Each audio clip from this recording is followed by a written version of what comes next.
토익은 토익에게 물어봐.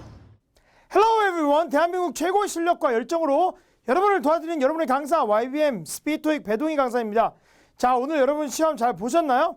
이제 우리가 새로운 토익이 다다음 달부터 시작하면서 점점 기존의 유형에 익숙하신 분들이 잘하려고 했는데 오늘 시험 좀 어려웠습니다. 자, 난이도가 앞으로 조금 어려워질 것 같은 그런 느낌도 나고 있는데요. 오늘 시험 난이도는 애쉬 같은 경우에는 파트 1은 중정도 되는데 2에서 3 넘어갈 때 조금 어렵다고 생각이 됐어요.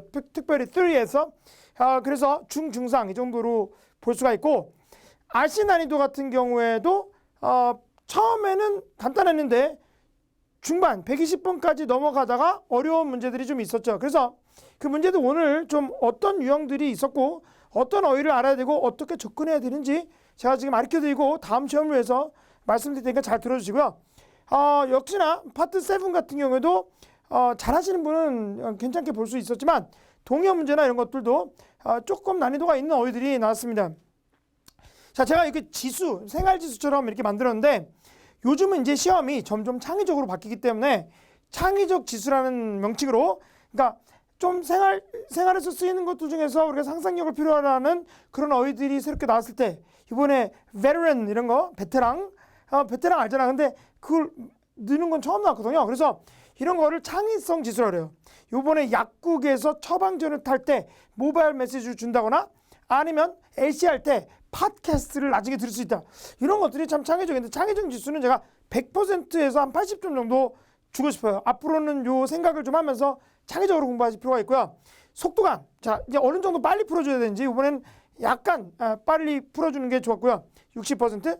난이도는 전체적으로 봤을 때 한 70%가 어렵게 생각했을 거다 이렇게 생각이 돼서 70% 한번 재밌어서 한번 해봤습니다. 자, 잘 들어주세요. 이번에 논란을 종결시키겠습니다. 106번.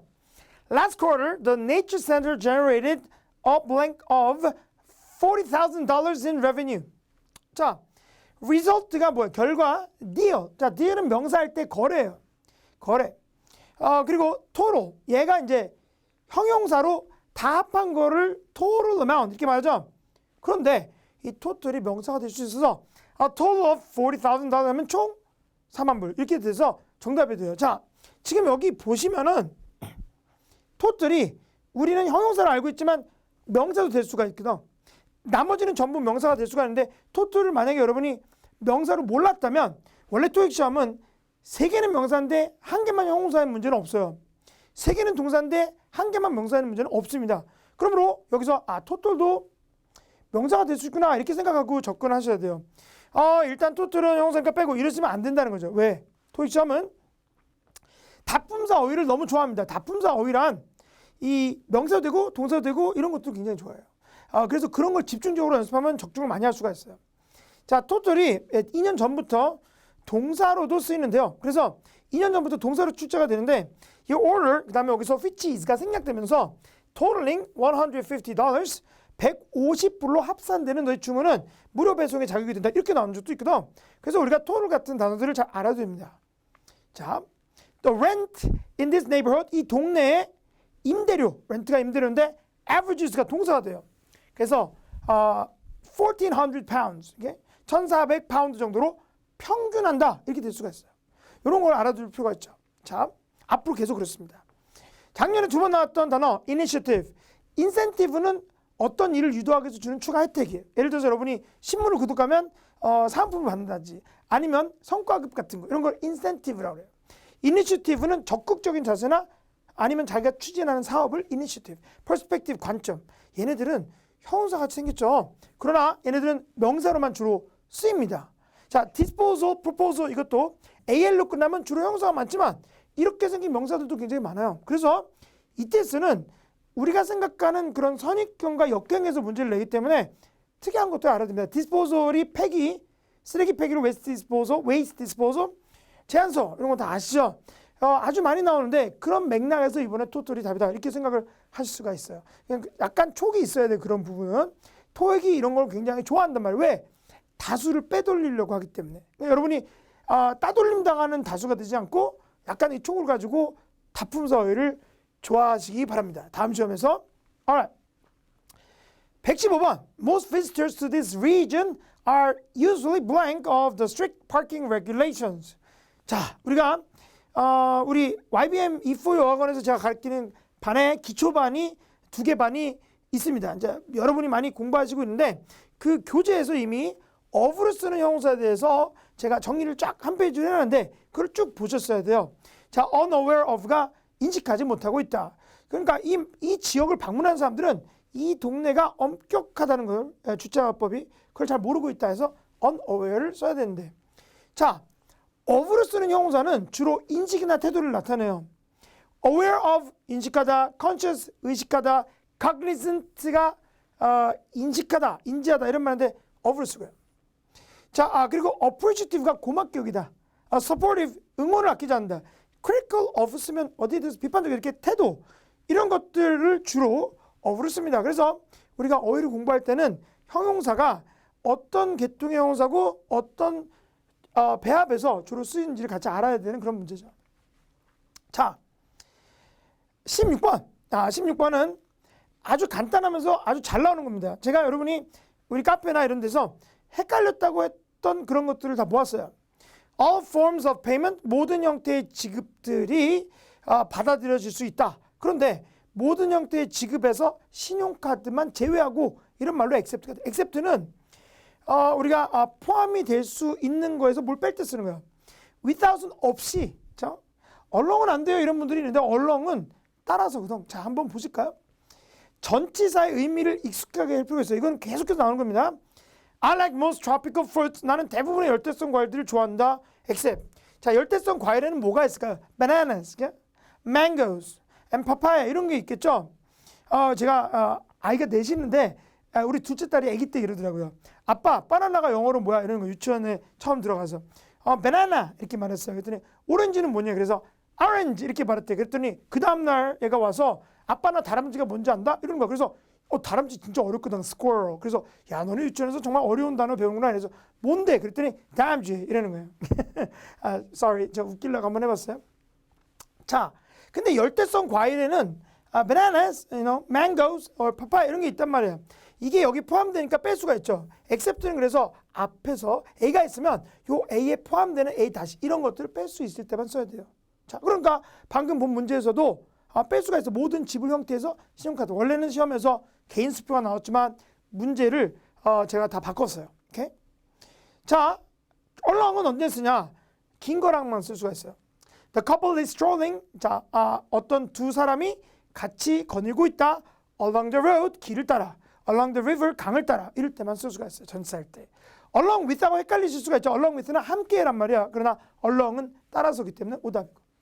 자, without이 없이인데 어려움 없이 일이 진행됐다. 이럴 때 행사가 진행됐다. 이럴 때 without 쓸 수가 있죠. 그러니까 이건 앞으로도 계속 나올 거기 때문에 그 표현이 정확히 어떻게 쓰인 전체를 알고 그 앞뒤의 단어들 혹시 몰라서 틀렸다면 같이 알아둘 필요가 있어요.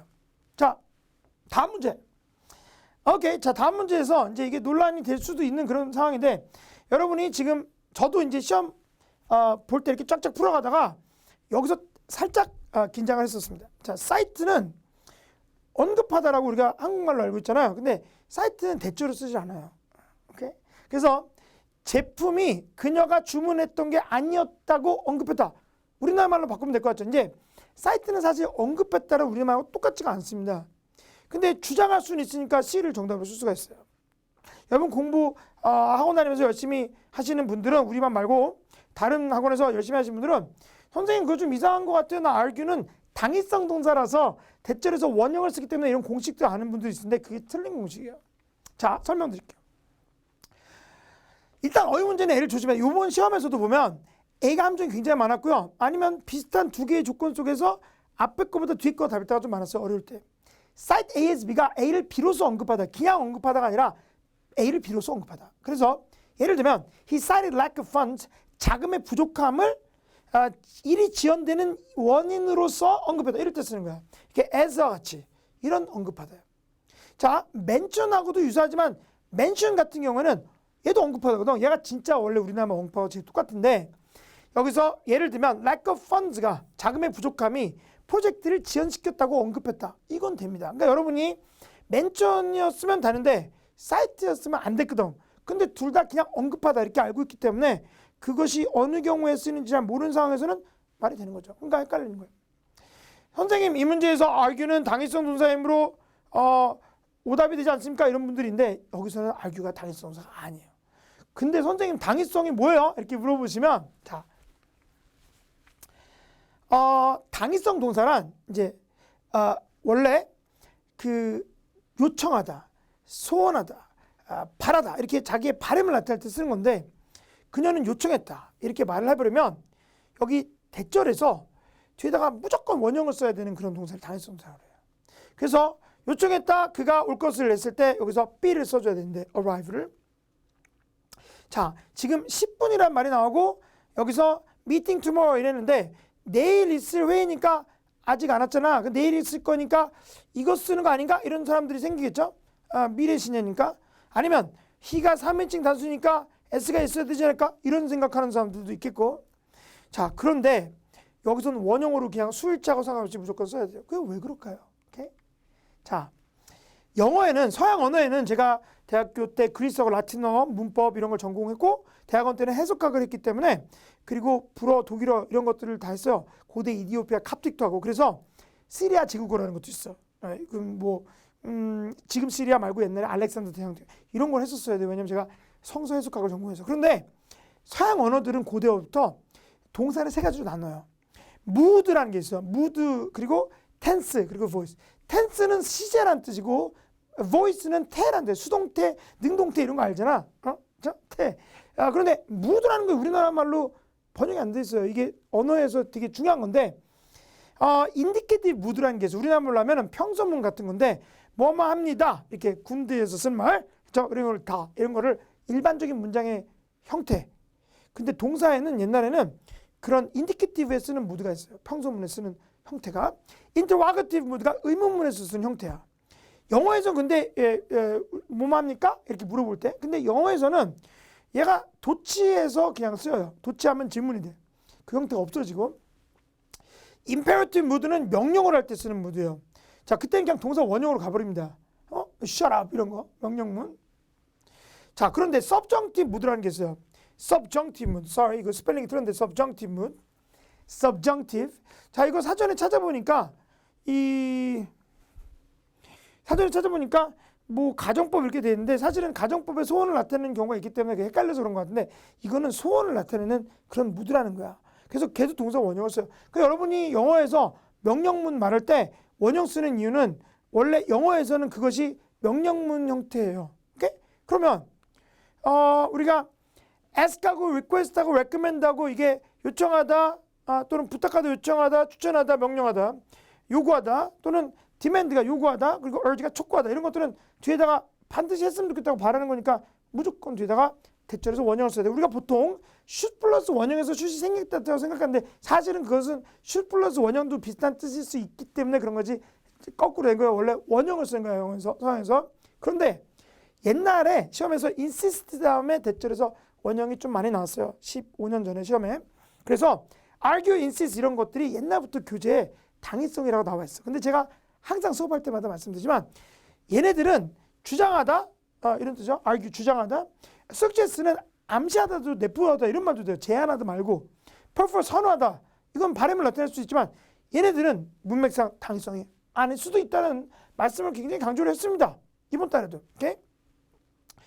예를 들어보겠습니다. He argued 그가 주장했다. 그 다음에 그가 무죄라고 주장할 수가 있죠. 오케이? 그럼 이거 과거죠. 이때 원형 쓰는 거 아닙니다. 무죄예요 안다고 이게 아니라 자기는 무죄라고 주장을 했어. 그러니까 시제가 꼭 여기 argue 대신에 다음에는 원형을 꼭 쓰는 건 아니란 말이야. 오케이? insist도 마찬가지. 그녀는 고집했다. something might go wrong. 뭔가 잘못될 수 있다고 고집했다. 주장했다. 이럴 수도 있죠. 원형 아니죠? 오케이? 오케이?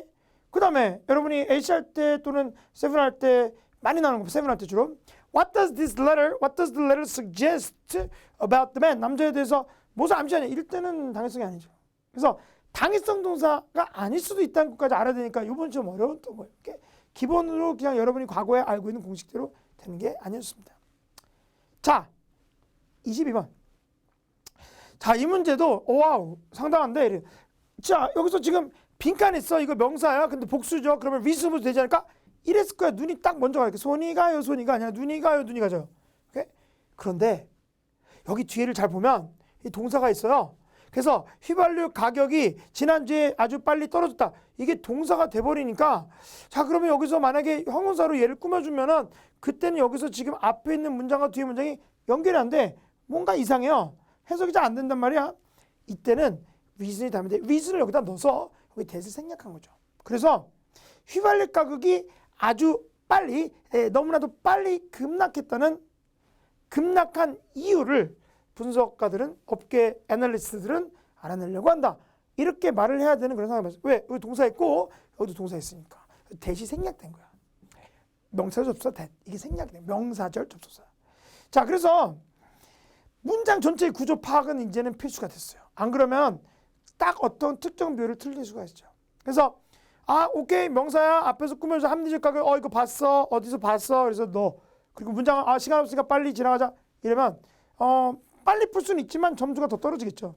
그러니까 여러분이 너무 빨리 풀면 안 돼요. 오케이? 이번에는 3초 만에 풀 수 있는 문제가 팍 줄었어요. 오케이? 한 30초는 하셔야 됩니다. 자, 여기서 the reason that 이렇게 간 거죠. 오케이? 그래야지 이게 가격이 떨어진 이유 이렇게 해석이 되면서 이런 걸 동격의 명사절이다 이렇게 말할 수가 있고요. 어떨 때는 목적격 관계대명사가 생략되는 형용사절이 나올 수도 있고 그렇습니다. 오케이. 자, 문장 구조를 파악은 필수. 그러면 어떻게 될까? 연결어를 배워야 돼요. 그래서 명사절 접속사, 부사절 접속사, 의문대명사, 복합관계사 이런 것들을 정확하게 알아야 되는데 우리가 주로 호수달에 YBM에서는 제 수업에서는 호수달에 일주일 동안 아주 정확하게 해서 평생 남을 수 있도록 이런 것들을 다 정리합니다. 근데 4월달 같은 경우에는 주말에 제가 생기초를 위한 보강을 통해서 여러분한테 가르쳐 드릴게요. 자, next question. Initial investment 초기 투자 criticized at first 처음에는 비판받았던 초기 투자가 blank to be quite profitable later on. 나중에 수익이 꽤 수익 짭짤하다고 드러났다. 이때 prove가 답이 문제였죠. prove. 자, 저는 저지 쓸까 봐 여러분이 저지는 수동태가 돼서 are judged to be 이러면 돼요. 다시 말해서 여기서 앞에 is가 있어서 is judged to be 이러면 그럴 것으로 판단된다. 이게 됩니다.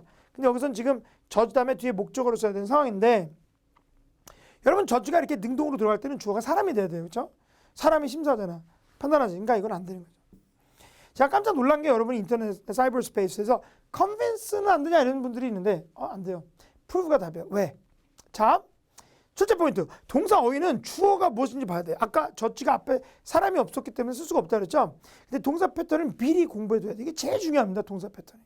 그래서 이거 수업 시간에 제가 계속해서 한 15번 말씀드렸어요. remind 다시 한번 상기시키다, convince 설득시키다, advise 조언해주다는 반드시 사람을 써야 돼요. 그 다음에 이제 준사역 동사라고 그래서 목적어 다음에 투부정사 이렇게 쓸 수도 있는데 prove는 2형식, 3형식, 5형식이 될 수가 있어요. 그래서 prove to be 어쩌고 이러면 무엇인으로 드러났다. 이런 말은 turn out to be 똑같아요. H 할 때도 말이 나오는데 그래서 이것도 우리가 많이 했었어요. 오케이? 자, 그래서 이번에도 prove를 써야 되는 문제인데 이거 좀 어려워요. 이번에는 시험 볼 때 와우 이랬어요. 제가 와우 이 문제들이 다 아주 알갱이가 있고요. 뭔가 이렇게 엣지가 있고 막 그랬습니다. 그래서 여러분이 아주 많이 망칠 수도 어떤 분은 기존의 방식대로 했으면 굉장히 많이 망칠 수도 있어요. 왜냐하면 ETS는 공정성과 변별력을 매우 중요하게 생각을 하기 때문에 그래서 그냥 암기하거나 그냥 과거에 나온 사례대로 그냥 대강하려고 그러면 점수를 잘 못 받게 앞으로 아주 확실하게 그렇게 해줄 겁니다. Alright, 자, 그 다음에 제가 아까 말씀드렸던 게 있죠. Veteran employee, 얘가 베테랑 직원이에요. 그래서 베테랑 직원이기 때문에 신입사원들을 이 사람이 교육시키도록 선택되었다 해서 C가 답이 될 수가 있습니다. 원래 seizable, 그 계절에 유행하는 achievable, 달성 가능한 이렇게 BLE로 끝나면 주로 사물을 꾸며준다고 제가 수업 시간에 말씀드렸는데 이것은 4월 달에 어휘 강의에서 아주 자세하게 보겠습니다.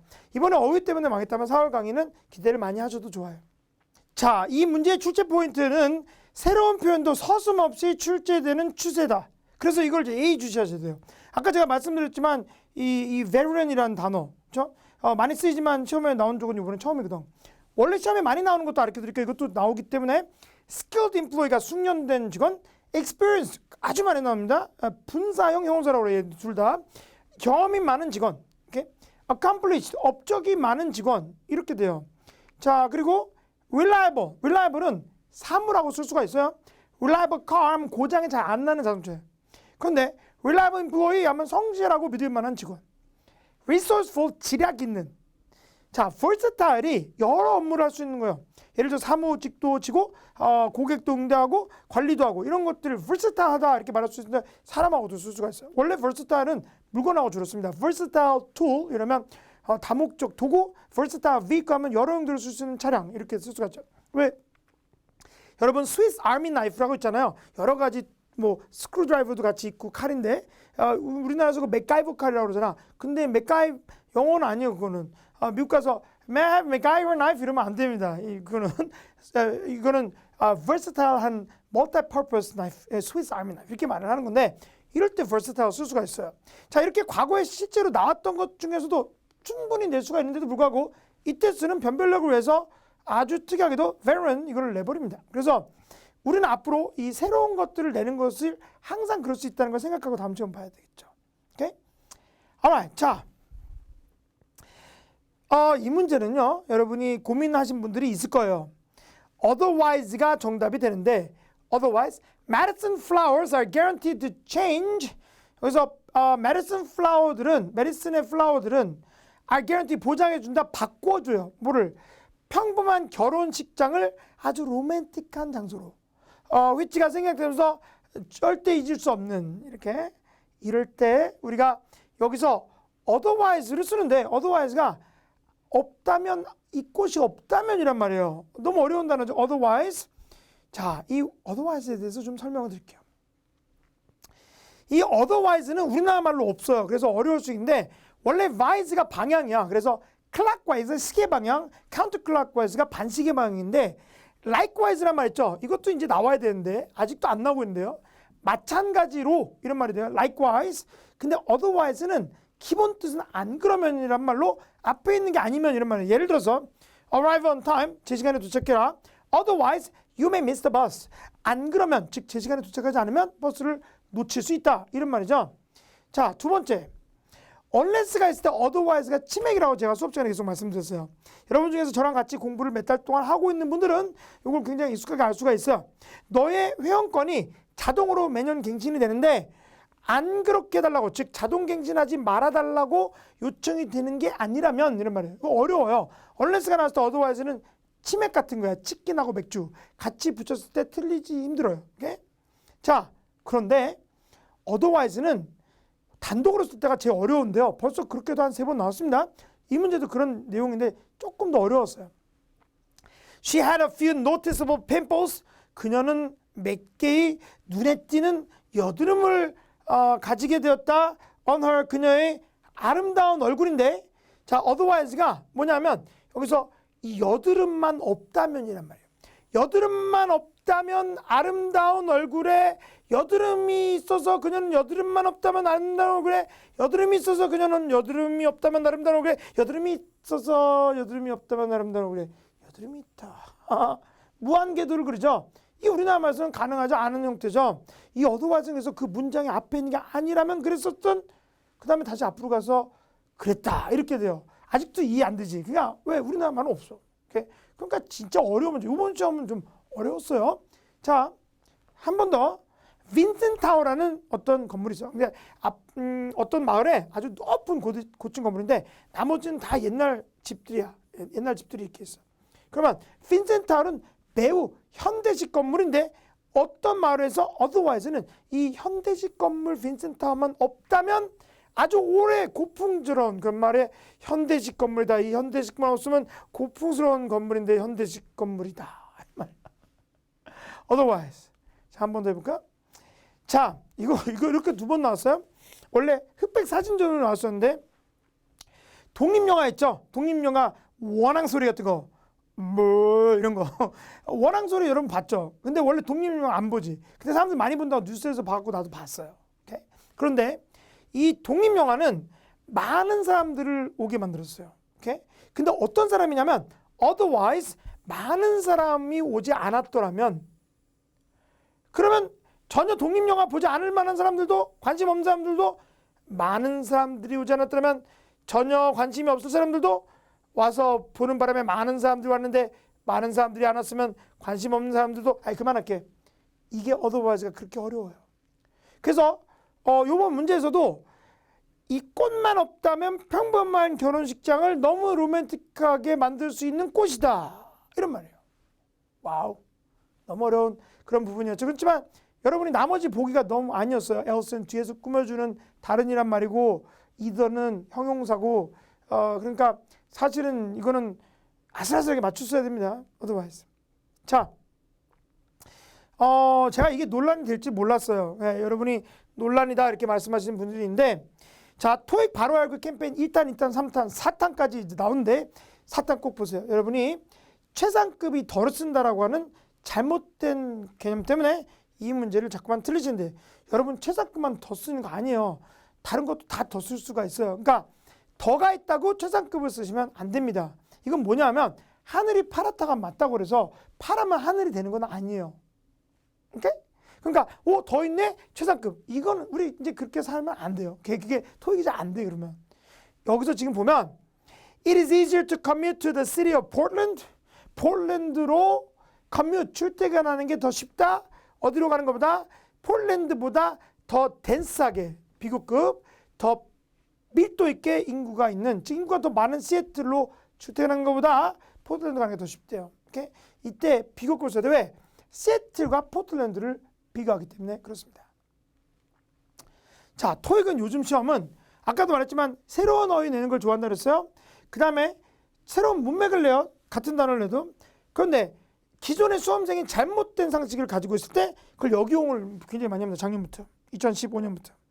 그러니까 ETS가 과거에 출제됐을 때 주로 패턴 있죠. 그거를 거꾸로 가는 걸 너무 좋아해요. 최상급은 덜을 사용한다? No. 그렇잖아요. 최상급, 비교급 서수 모두 덜을 자주 써요. 그러니까 덜을 가지고 기준으로 풀면 안 되는 거죠. 오케이? 그거 되는 시절이 한 2006년, 한 10년 전에 주로 그런 게 돼 있어요. 그래서 지금도 그렇게 찍기식으로 만약에 공부를 하고 있다면 빨리 올바른 방법을 찾아서 해주기 바랍니다. 자, 오케이. 제가 조금 보여드릴게요. Of all the candidates, Sam is the most qualified. 이게 많이 나오는 거. 이번에도 eloquent가 나왔잖아요. 가장 달변하는 모든 후보 중에서 샘이 가장 자극이 되는 최상급이에요. The most qualified. qualified가 분사형용사인데 여기다가 못 써서 가장 자극이 된다. 여기 뒤에 candidate 요 똑같은 단어가 생략돼요. 왜냐하면 더 플러스 최상급은 뒤에 명사를 생략할 수가 있어요. 더 플러스 비교급도 그렇고 더 플러스 서수도 그렇습니다. 자, 그 다음 of the two candidates 두 후보 중에서 I think Sam is the more qualified. 이때는 두 명 중에서니까 더 자격이 된다. 여기다 뭐를 써서 비교급을 써야 돼. 둘을 비교할 때 그다음에 candidate 생략됐지. 이렇게도 될 수가 있어요. 오케이? alright. 제가 이제 이걸 되게 자세하게 굉장히 자세하게 토익 바로 알기 캠페인이라고 해서 기존에 여러분이 지금 학원가에서 잘못 도는 풍문들을 다 바로잡으려고 해요. 왜? 우리 여러분 청년분들을 위해서 자, he's the happiest man on earth because of her. 그는 이 땅에서 가장 행복한 남자다. 그녀 때문에. 만약에 이럴 때는 the happiest 이렇게 쓰는 거야. 이때 더가 있지. 그 이유는 여러 사람 중에서 한 명을 꼬집어서 낼 때 그 사람 이럴 때 한 명밖에 없을 때는 더를 쓰는 거예요. 그래서 최상급이 더를 좋아하는 건 맞아요. 그런데 최상급이 꼭 더를 쓰지 않아요. 자, he's happiest when he watches his favorite baseball team play. 이거는 그는 가장 행복하다. 언제? 그가 자기가 제일 좋아하는 야구팀이 경기하는 것을 볼 때 자기는 제일 행복하대. 원래 제가 이걸 그는 제일 행복하다 밥 먹을 때 뭐 이렇게 했다가 좀 리얼하게 하려고 이렇게 그냥 바꿨어요. 자, 근데 이때는 더가 없죠. 왜? 이때는 세상에서 가장 행복한 남자다 이런 뜻이 아니라 그냥 자기가 스스로 비교해서 24시간 중에서 그때가 제일 행복하다 이렇게 남과 비교하지 않고 자기 스스로 비교될 때는 덜을 안 써요. 오케이? 그러니까 최상급이 덜을 안 쓴다. 이것도 맞죠. 오케이? He's the most highly qualified. 자, 이런 형태도 있어. 얘가 얘를 최상급으로 만들어 부사를. 그래서 가장 높게 자격이 된다. 가장 많이 자격이 된다. 이렇게 되면 이게 전체가 candidate를 꾸며주면서 candidate가 더를 쓰는 겁니다. 혹시 더는 명사 때문에 쓰는 거니까 그래서 3명 중에서 하면은 the most highly qualified 이렇게 쓰는 거죠. 근데 이거를 그냥 이렇게도 쓸 수가 있어요. qualified 자체를 most가 같이 붙여서 얘가 분사형 형용사가 되기 때문에 가장 자격이 되는 것보다 이렇게 쓸 수도 있습니다. 근데 더가 있죠. 자, 그래서 이 동영상 끝나고 여러분 유튜브에서 토익 바로하기 캠페인 4 이거를 보시면 거기에서 제가 이런 매우 중요한 지식에 대해서 더 추가로 강의하니까 전국에서 같이 튜닝 하시기 바랍니다. 자, 보너스 어휘. 페이춘은 아버지의 준말이에요, 원래. 자, 이걸 제가 오프라인 현강에서 강의를 해드렸는데 여러분 그 인터넷으로밖에 못 듣는 분들도 조금 가르쳐 드릴게요. 원래 파테르가 그리스어로 아버지야. 파테르가.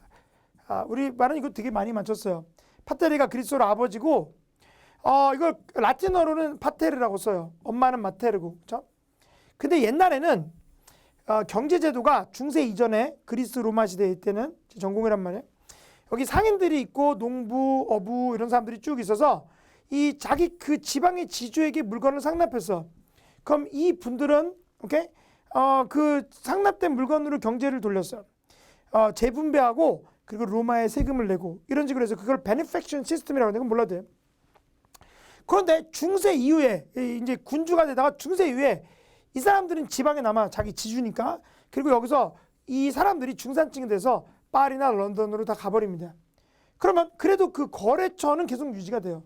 그러니까 이 지방의 귀족이 파리에 있는 유명한 디자이너에게 옷하라고 그러면 오든지 아니면 이 사람 부르면 와요. 이렇게 귀족에게. 오케이? 그래서 귀족을 부르는 말이 아버지, 대부 이렇게 되는데 이거의 약자 형태가 파트론이야. 파트론이 이제 디미니티 폼이라고 그래요. 원래 북이 책이잖아. 북에다가 엘리티 붙으면 작은 책이야. 드랍이 방울인데 드랍에다가 엘리티 붙으면 드랍렛 하면 작은 방울. 응? 그래서 제가 수업 시간에 말씀드렸지만 피그가 돼지야. 그렇지?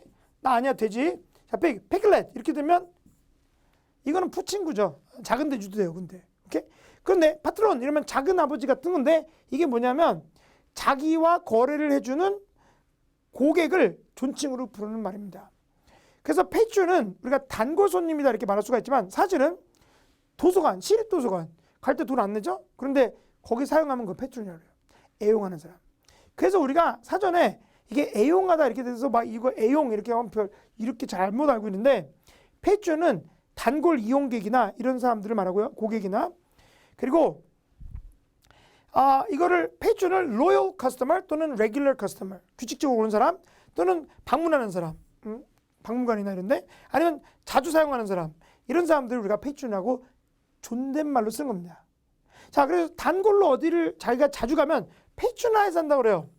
페이추나이즈. 그래서 단골 삼다 시험에 나왔었고 이 페이추나이즈가 불가산으로 얘가 바로 고객 충성도예요. 커스터머 로열티에서 페이추 이렇게 되는 거죠. 이번에 페이추나이즈가 의미상에서 들어가는 문제가 있었어요. 여기서 제가 수업 시간에 한번 말씀드린 적이 있는데 충성스러운 고객 좀 이상하지 않냐? 왜냐하면 동양에서는 임금님께 충성해라 이러죠. 임금님이 야 너 나가서 싸워서 나를 위해서 죽어줘야 되겠다. 그러면 충성심으로 하는 거죠. 동양 철학에서는. 그래서 국가에 충성하고 윗사람에게 충성하고 이렇게 되는데 회사에 충성하고 이렇게 되는데 서양은 거꾸로야.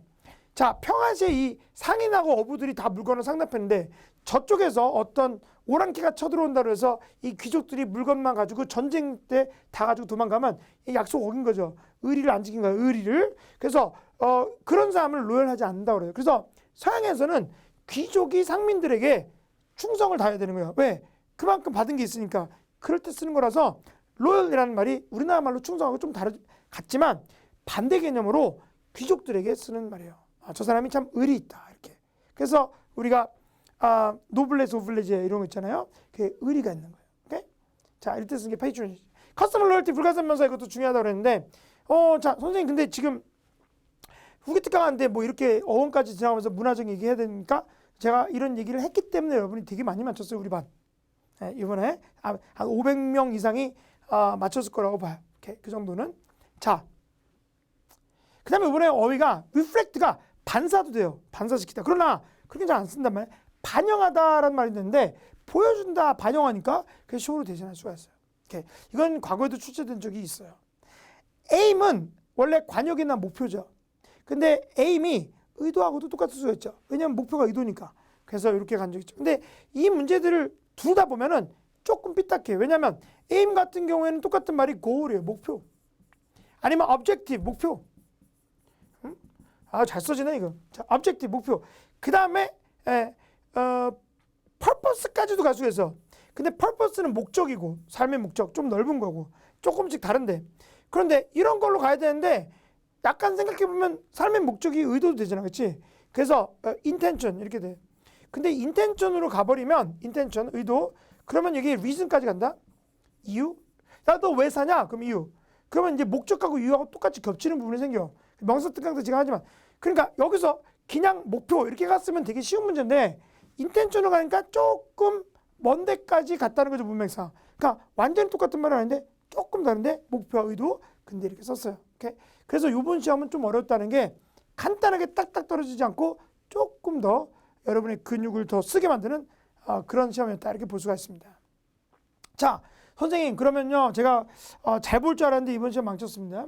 아니면 좀 잘했지만 그래도 좀 더 잘해야 되는데 4월 시험 어떻게 전략을 취할까요? 4월 시험이 지금 굉장히 중요한 거예요. 새로 시험 바뀌기 전에 어떻게든 최고의 그때 되면 유형이 바뀌었을 때 잘할지 못할지 모르기 때문에, 그래서 어떻게든 잘하고 싶다 이렇게 되면 신토익 이전에 기존 토익은 난이도가 상승될 확률이 상승세가 유지될 확률이 난이도가 다음에 또 어렵게 될 확률이 더 높다. 쉽게 나올 확률보다. 오케이? 그렇게 생각하고 준비해야죠. 그래갖고 쉽게 나오면 다행인데 어렵게 나오면은 또 낭패 보면 안 되니까. 그렇죠? 그리고 조금 어려울 것 같아요.